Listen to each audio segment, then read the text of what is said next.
மறந்தும் கூட நவம்பர் மாதம் 19ஆம் தேதியை தவறவிடாதீர்கள். அன்று அருகமாவாசை வருகிறது. உங்களது கஷ்டங்களை போக்கதான் இந்த பதிவு உங்களது கண்ணில் படுகிறது.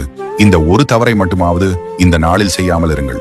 நீங்கள் சிவபக்தராக இருந்தால் இந்த பதிவை பார்த்தவுடன் லைக் செய்து ஓம் நம சிவாய என்று கமெண்ட் செய்து, பொதுவாக ஒவ்வொரு மாதமும் வரும் அமாவாசை திதி பித்ருக்களை வழிபடுவதற்கு உகந்த நாளாகும். அதிலும் புதன்கிழமையில் வரும் அமாவாசையை புதன் அம்ச அமாவாசை அல்லது அருக அமாவாசை என்று அழைக்கின்றனர். இந்த முக்கியமான நாளில் பித்ருக்களுக்குரிய வழிபாட்டை மேற்கொண்டால் உங்களது வாழ்க்கையில் இருக்கும் அனைத்து பித்ரு தோஷங்களையும் நீக்கி ஞானத்தையும் செல்வத்தையும் அளிக்கும் சக்தி இந்த நாளுக்கு உண்டு. இந்த நாளில் சூரியன், சந்திரன், புதன் ஆகிய 3 முக்கிய கிரகங்கள் விருச்சிக ராசியில் இணைவதால் பித்ருக்களுக்கான தர்ப்பணத்தை செய்தால் புத்தியின் அதிபதியான புதனால் உண்டாகும் நல்லறிவும் தொழிலில் வெற்றியும் உண்டாகும் என்பது ஜோதிட நம்பிக்கை. இன்று விரதம் இருந்து பித்ருக்களையும் விநாயகரையும் அருகம்புல் கொண்டு வழிபடுவது பித்ரு தோஷத்தின் தாக்கத்தை குறைக்கும் என்றும் வாழ்வில் தைரியத்தையும் வெற்றியையும் தரும் என்றும் நம்பப்படுகிறது. இன்று முன்னோர்களுக்குரிய தர்ப்பணம் செய்ய மறக்கக்கூடாது.